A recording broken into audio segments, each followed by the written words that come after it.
Welcome to another episode of Don't Call It Small. I'm your host, Natasha Foreman. If you don't know me and you have no clue what this podcast is all about, let me share a bit.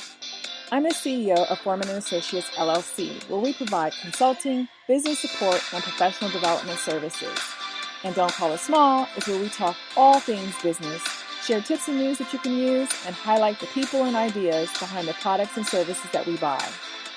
To learn more about our team, please visit ForemanLLC.com. Hello, everyone. Welcome to another episode. I am working on my energy today. I'm a little out of it, so I'm going to try to keep myself as pumped up as possible. But I am really excited about today's episode and what we're going to be discussing. If you're new to the show, you may not know all the ins and outs about this podcast. So I'm excited to be able to share some of that with you.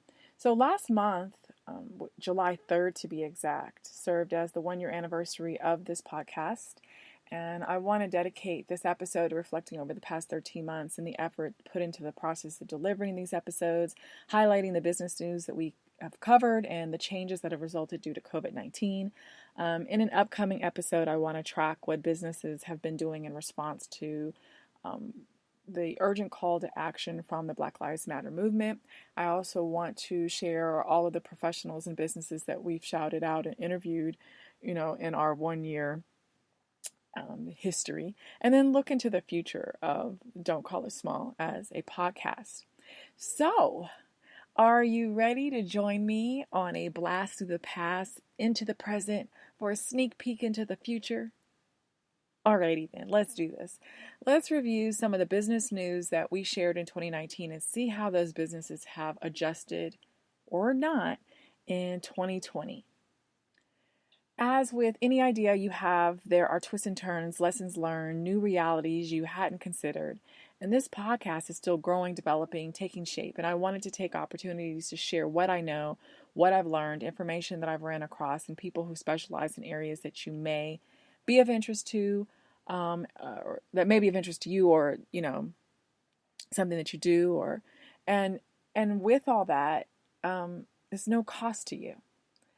So looking at what makes up this podcast and then transitioning into the business news aspect, I want to really point out that with so many transactional relationships to choose from, I really wanted something transformational. And this podcast frees us to share, learn, grow with you. And we're doing this together. And some people don't truly understand what I do as a management consultant.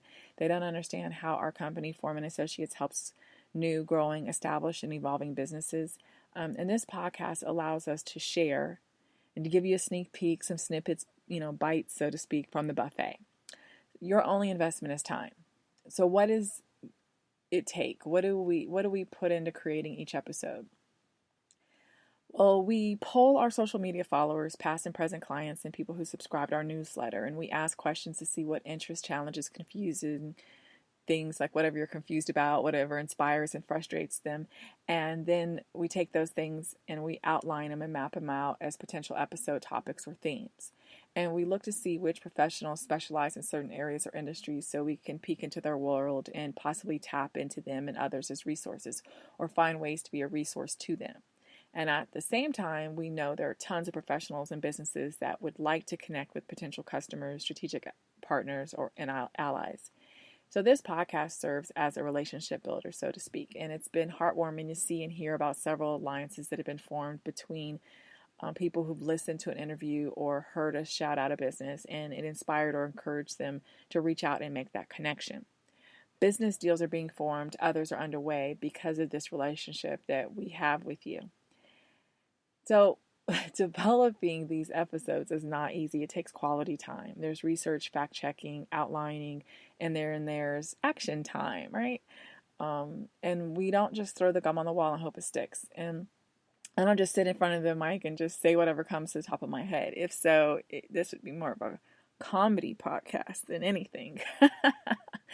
But this podcast was created to be a resource for professionals, businesses, and those setting goals to be.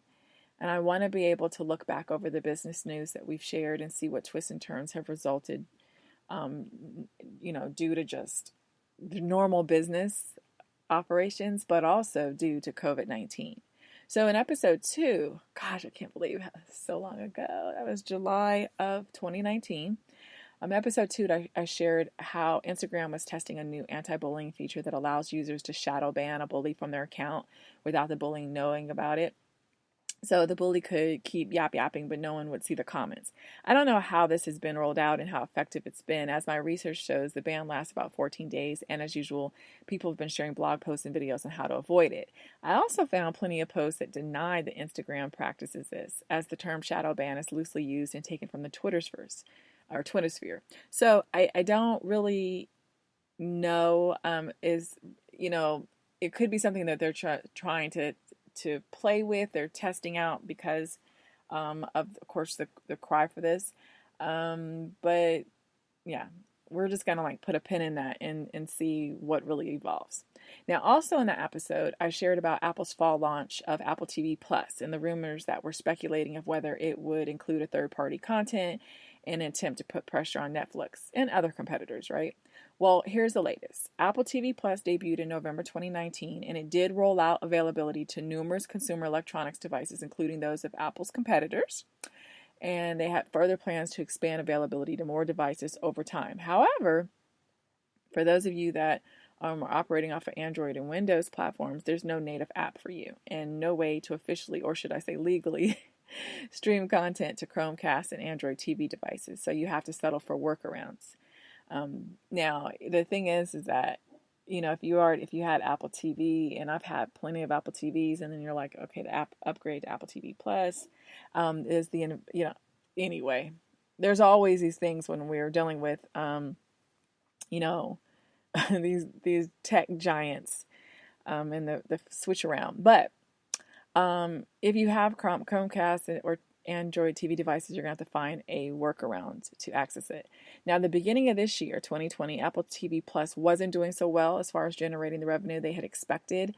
So they had to pivot and shimmy a bit. And from a Bloomberg article, it shared how Apple positioned itself by licensing older television and movie content from other content holders for the Apple TV Plus service. And this was done in an attempt to stay competitive with other streaming services, while at the same time keeping their viewership base for its original content for production for the future, and then convert their trial users into paid users. So that's like the focus. So we'll have to wait and see how Apple TV Plus fares in comparison to its competition.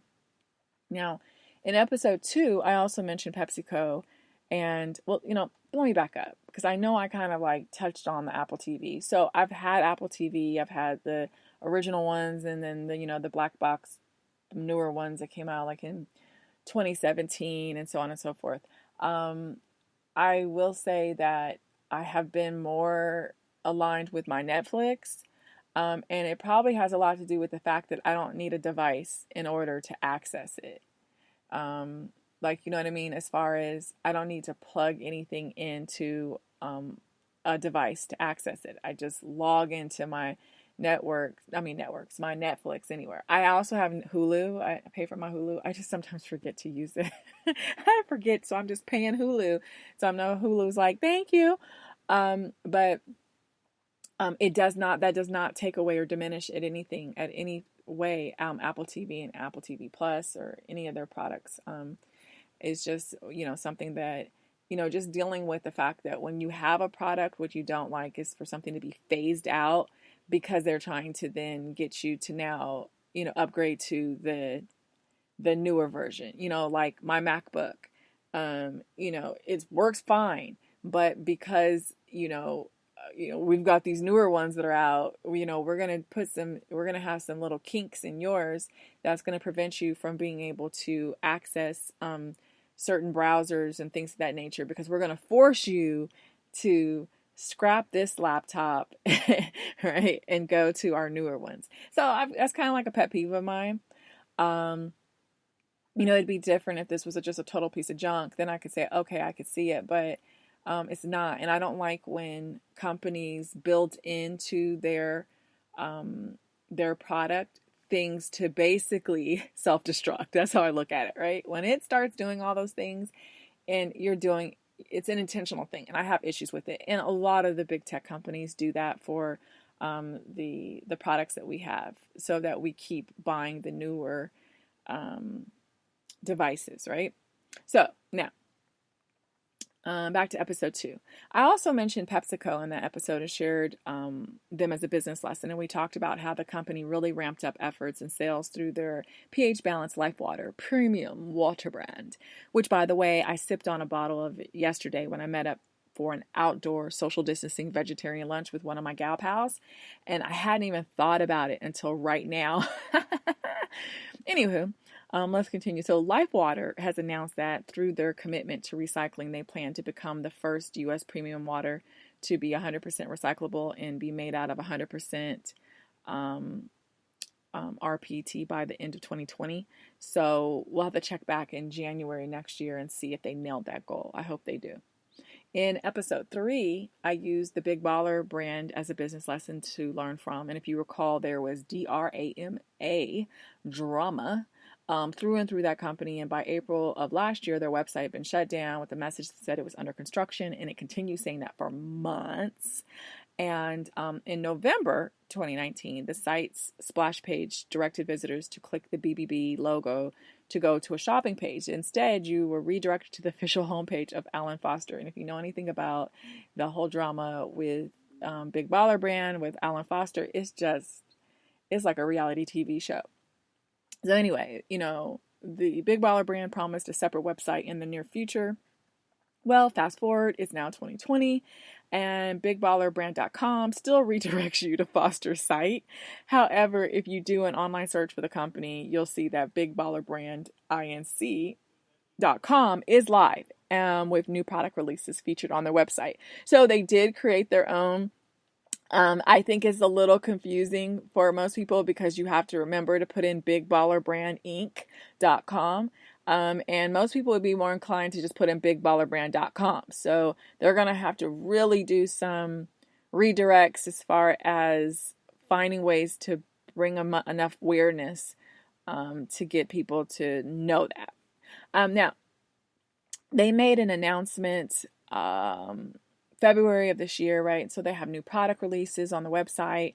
There's still a lot of twists and turns that this company will need to maneuver to right-side its image, finances, leadership, and more because, of course, there's all this speculation that goes in the fact that there's only one remaining son that is actually still part of the brand as far as, visualize, like as far as like when you see the family, the other sons have kind of like distanced themselves. So with all of that, it does not help strengthen the brand as a whole.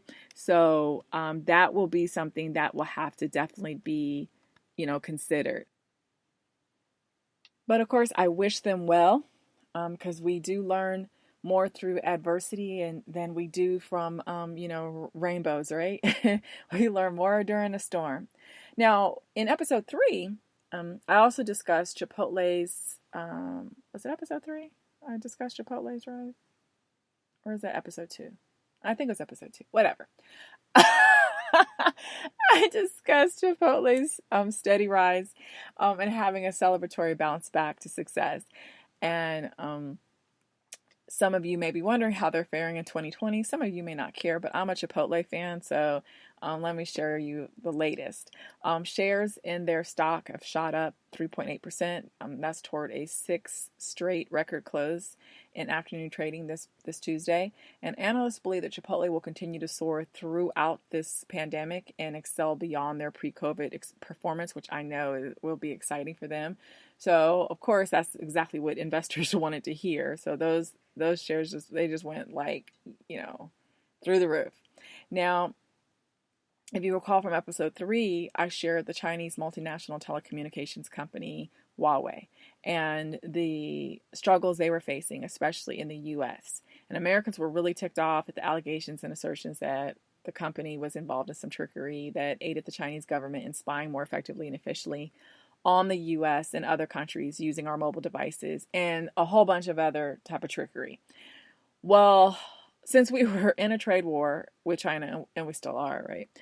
Trump decided to backhand China by going after the Chinese companies doing business in the U.S. And of course, that meant Huawei. And they were restricted from doing business with U.S. companies since, they supposedly had violated U.S. sanctions against Iran. Now, in June of 2019, Trump said he would ease the restrictions, but that same month, Huawei was taking a financial hit, a really bad financial hit because of all this, and they had to cut 600 of their jobs at their Santa Clara, California research location. And that was just like this spiraling effect of stuff. And I had covered them in a few of my episodes. And so, here we are now in, September 2020. So what else has happened since my reporting of this company? Well, December 2019, they relocated their center to Canada because the restrictions that were here in the U.S. would block them from interacting with their U.S. employees. So they did that. And here we are in 2020, and thanks to Samsung taking a huge financial hit this second quarter due to COVID-19, Huawei surpassed both Samsung and Apple to become the leading smartphone mobile brand in the world for the first time. Well. Yeah, it will be interesting to see where this company will be in December of this year. And then, of course, looking into 2021, they clearly chose to pivot during crisis, not lay down and give up. So they're not going out without a fight, it seems. All right, let's see. What else do I have to share? Yes. In episodes 3 and 4, I answered business questions from listeners and social media followers. So be sure to listen to both episodes and see if there's some information that you can use and leverage for your success. In episode 5, we talked about the House passed bill to raise the federal minimum wage in the U.S. to $15 an hour by 2025. We also touched on the expected IPO of WeWork, which was valued at the time at $47 billion.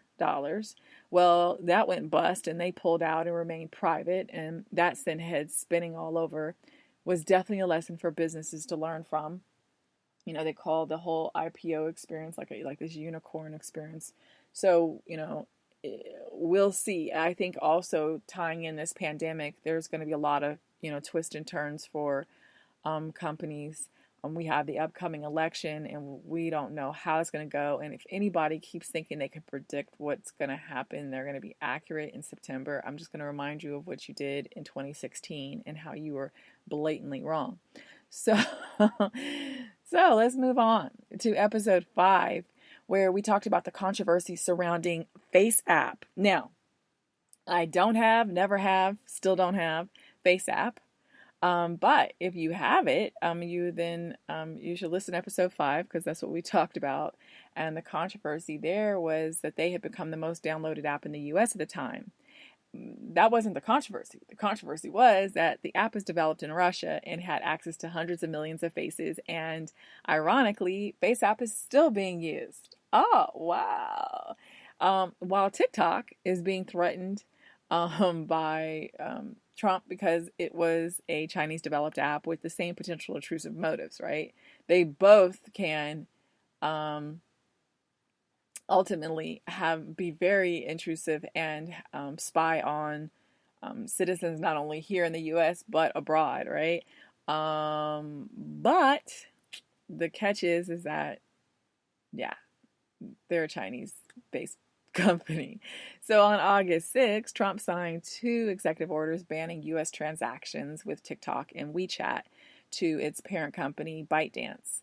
And that was set to take effect 45 days after the signing. So we'll see what evolves from this, as FaceApp hasn't received governmental scrutiny like TikTok.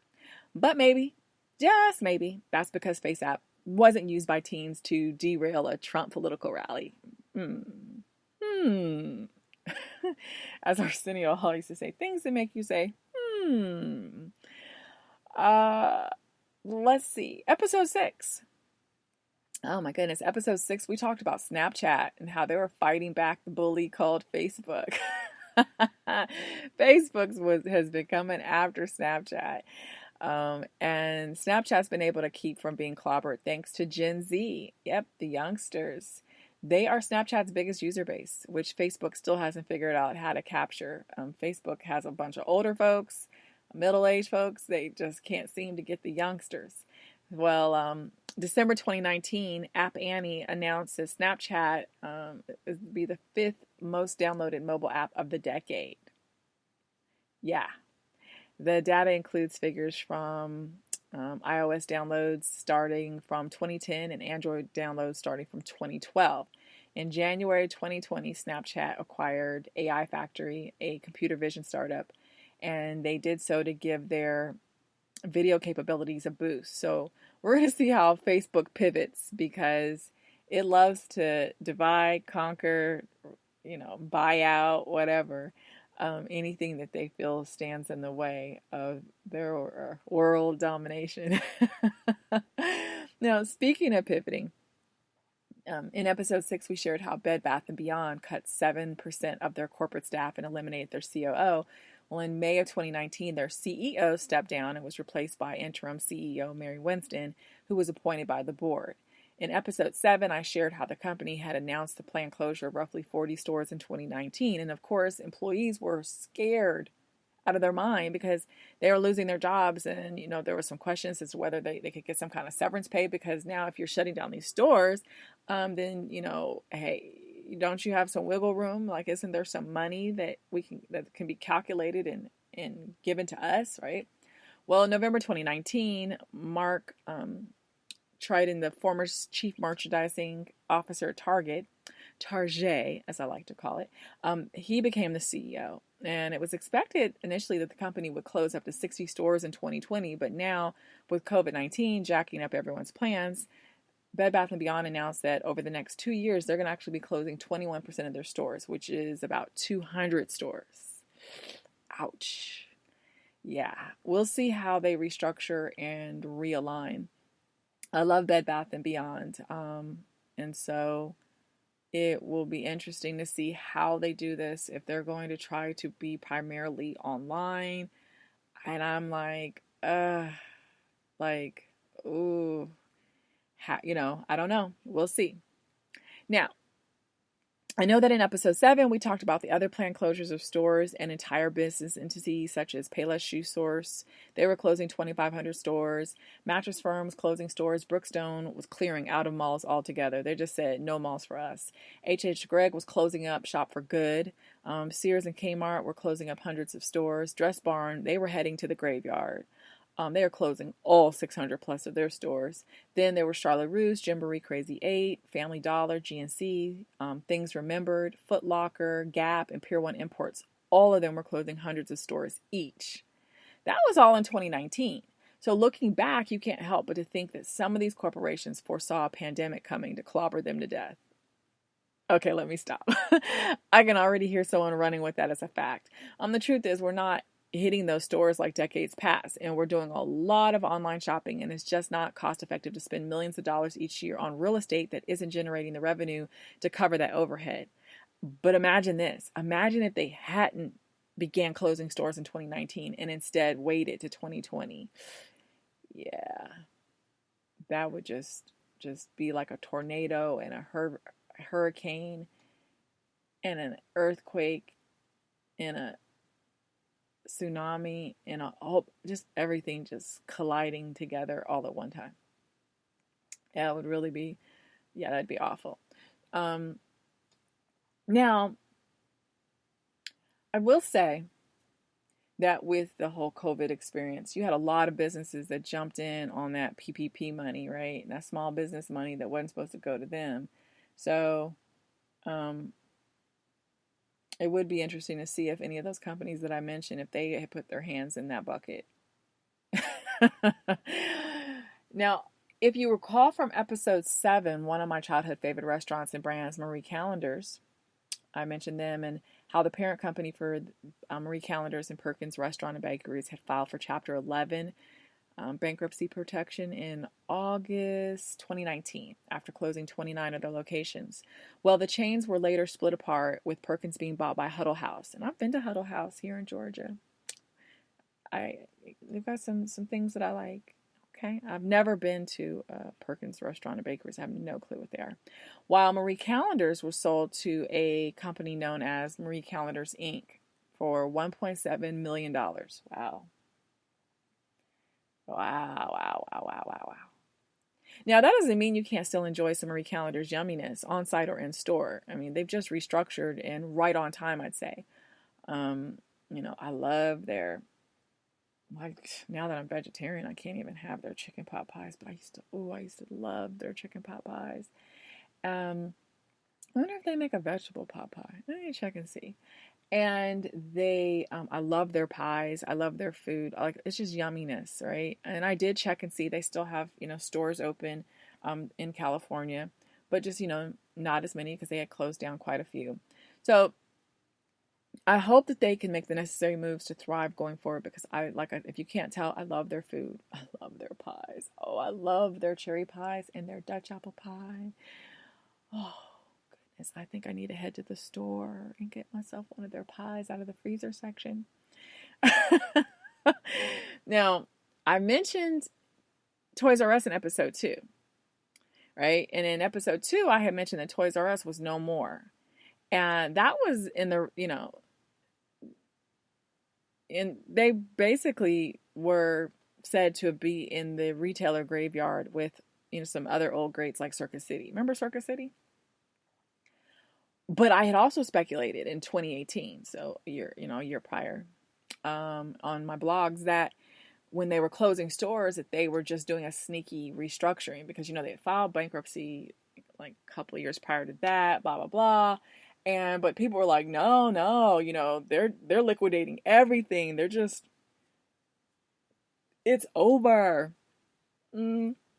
I didn't see it happening. And the reason being was because they weren't liquidating at large enough prices for me. Like, they weren't going at 75%, 50%. Some things were barely, you walk in some of the Toys R Us stores and there were still things that they had only marked down like 10, 20%. I'm like, come on now. This is some sneaky restructuring going on. Well, in episode 7, I announced just that. They came back in January 2019, but under a new name, True Kids. And True Kids serves as the parent company of all of the Toys R Us brands that you knew, plus 20 others you probably didn't know were part of the family. Well, in November of last year, they opened one retail location, and in December, they opened a second one.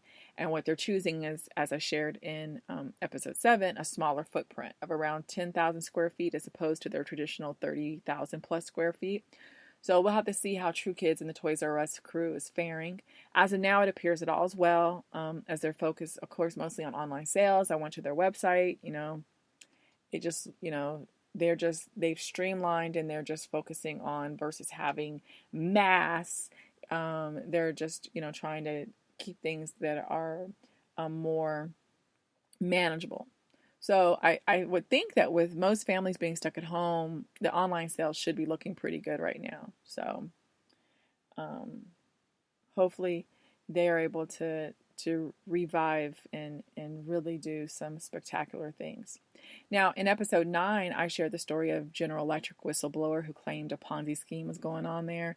And there's this long report that was drafted, and the CEO was ticked off because he said that the company had done no wrong.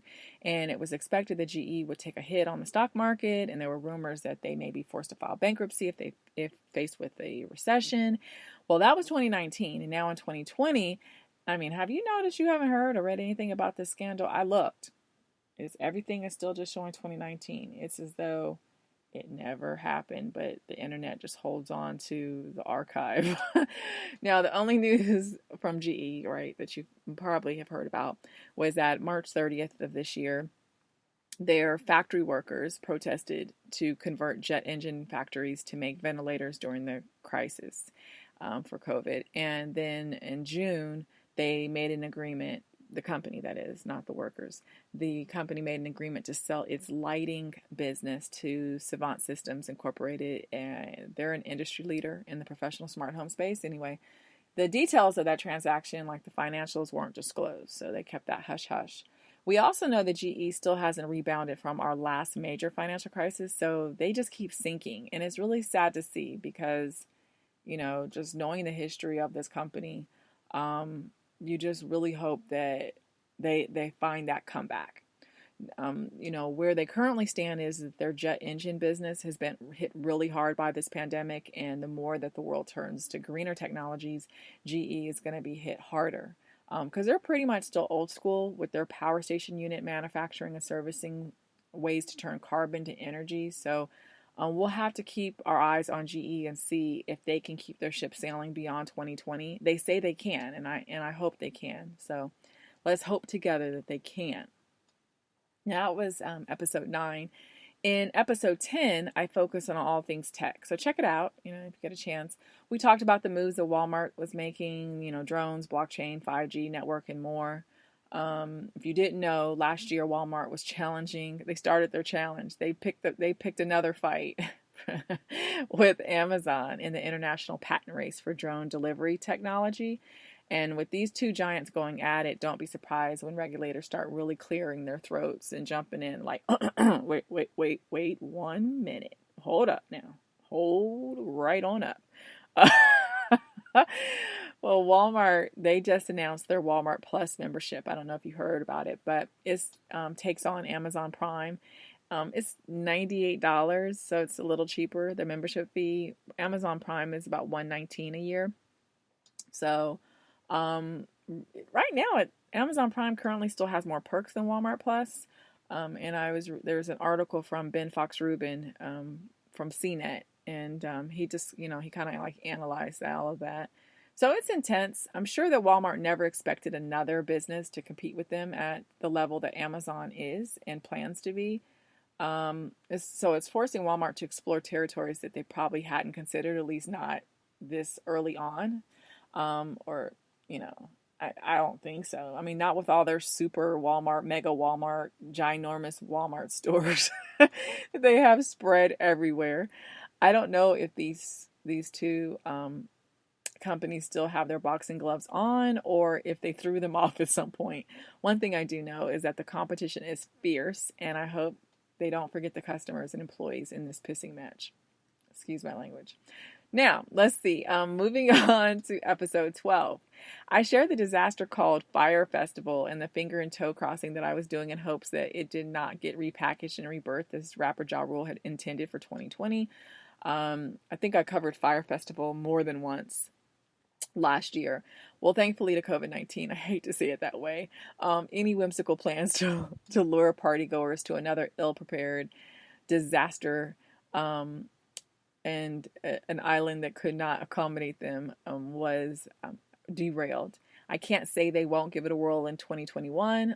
Let's hope that if by chance they do, that they do it right and they have at least, we're in September, so at least 10 months of lead in time to do it right.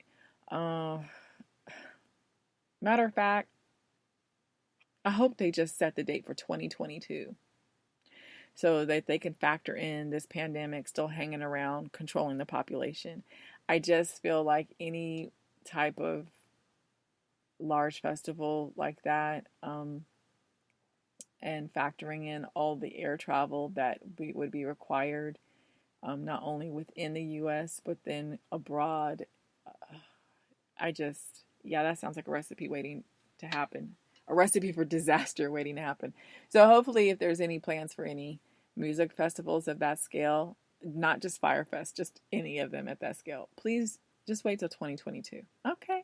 You can start collecting deposits if you'd like. Yeah, please. Now, episode 14, I talked about marketing and PR, and I did a quick analysis on low frills airlines who nickel and dime you so much that by the time you're done, you could have just flown on one of the frillier flights. Is frillier a word? I don't know, but now it is. So be sure to check out that episode, especially if you're needing greater insight on marketing and PR. Episode 15 was about the 20 reasons businesses fail. In episode 16, we analyzed the best U.S. states to start and operate a business. And those states that truly are business friendly, they're business advocates and business partners. I think these are valuable episodes, and although I'm not focusing specifically on any business news right here, but I think they're valuable to listen to if you're trying to reflect upon your own business failing, or you're contemplating starting a business and you want to learn from other companies' successes and hard-learned lessons, especially now while we're in this pandemic, right? So the episodes that I just shared, episode 14, 15, and 16, I just think are really valuable. There's some others as well, but I think those are just really valuable as far as those lessons that can be learned. Now, episode 17, I shared some business moves that various global brands were making, and there are some goals that are being pursued for 2025 to 2030. So we'll have to track with them to see how they're progressing. It appears that Adams shoes are still doing well. I mentioned them in episode 17, and hopefully this brand that aims to ensure you get the perfect fitting sneaker for an average price of $129 has a successful legacy. If you don't recall what I talked about in that episode, please listen to it. If you don't know anything about Adams, you can visit their website at adams.com, ATOMS.com.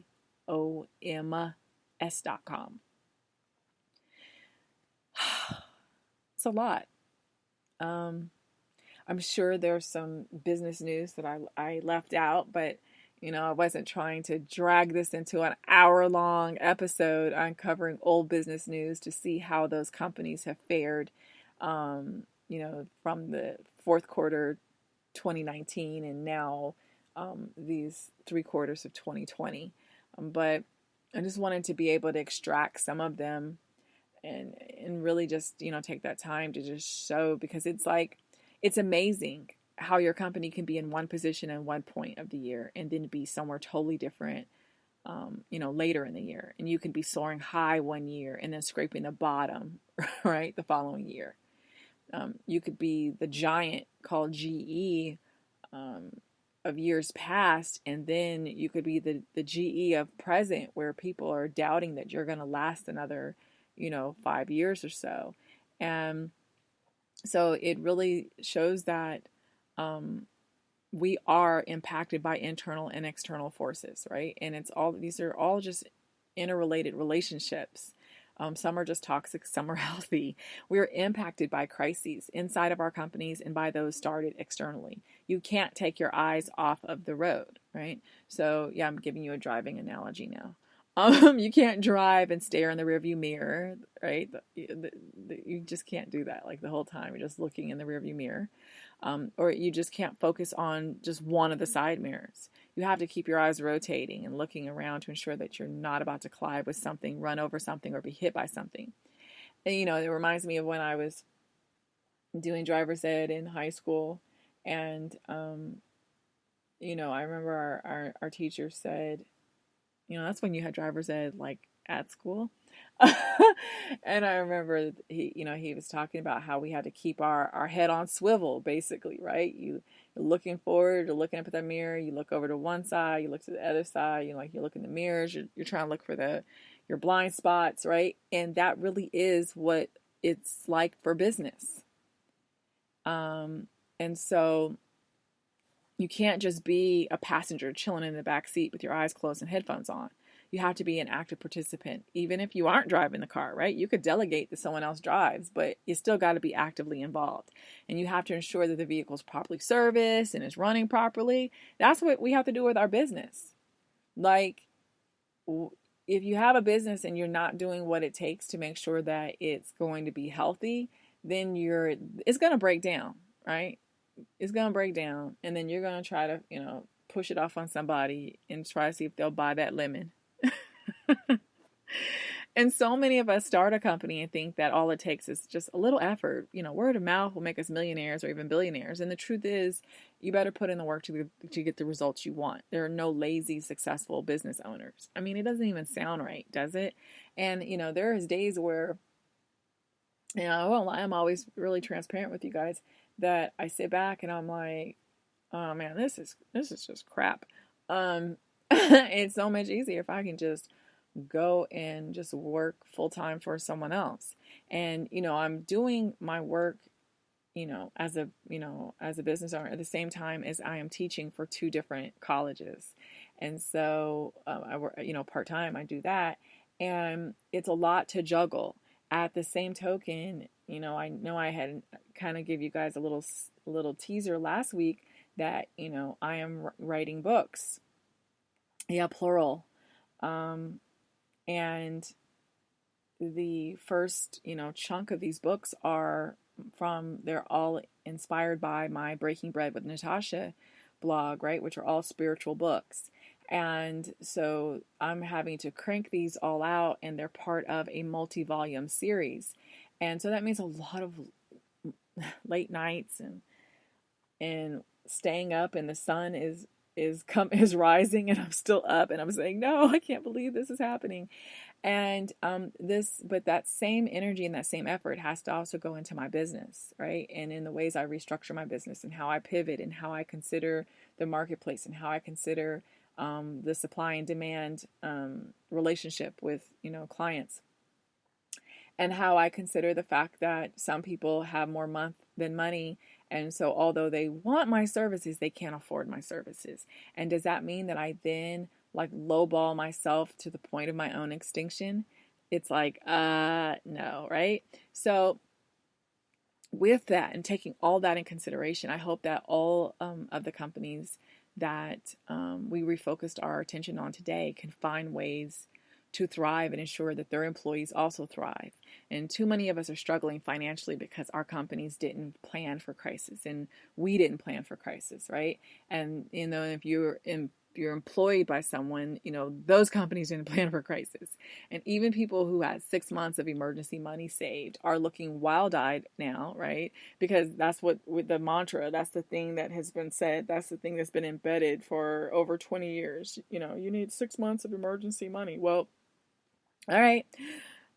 6 months is past, right? And now, and there's no unemployment benefits. So that means that you're in the same position that others had already been in for 6 months prior.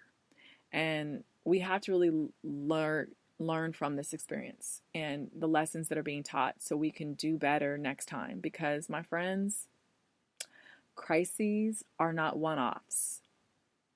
Right? It's not like they just happen once a decade. They happen often. They happen all the time. They just look different. They're packaged different. They act different. They impact us differently. We can't be naive or ignorant to believe that we're currently experiencing is the worst it's going to get as far as this global pandemic and this nationwide absolute just crisis. I'd say something else, but I'll just say crisis. We should know better. Right. And that's just on that larger scale. Our own microcosms, our own little individual crises are always going to be ongoing. There's always going to be something that's going to happen, that's going to pop up. You can have a restaurant and, an oven goes out, or, you have a flood, or whatever the case may be. There's always going to be something. So we need to make sure that we're always researching, planning, restructuring, reinventing, and then hitting the ground like a marathoner. I think a lot of us hit that ground like a sprinter, and in business, you just can't do it. It's just not a sustainable model. The only way to be able to really win this race and to have the longevity is you have to be able to hit it like a marathoner, right? It's just, as the saying goes, this too shall pass. Well, folks, it's that time again. Time to wrap up and go our separate ways until next week. If you have questions or suggestions about this show, please email them to us at don'tcallitsmallbiz@gmail.com. I have a quote from James Surowiecki. I think I just butchered his last name. The quote says, "The desire for reinvention seems to arise most often when companies hear the siren call of synergy and start to expand beyond their core businesses." We've seen a lot of that, right, over the last few years, and especially this year. So with that, be sure to check us out on Facebook at ForemanAssociates, and on Instagram and Twitter at ForemanLLC. Our podcast Twitter handle is It Ain't Small. Be sure to also follow us and share us with your friends, colleagues, and family. And you can follow me on Instagram, Facebook, Twitter, and LinkedIn at Natasha L. Foreman. reach out to me, say hello, share your story. I look forward to meeting you. I want to make sure I give proper credit for our show theme song. This song gets me hyped up. You know, when I started, I was a little, oh gosh. But thanks to Shane Ivers, this song, Higher Up, gets me pumped up. Thank you for tuning in to the Don't Call It Small Business Podcast, for sharing these episodes with others, and for your continued support.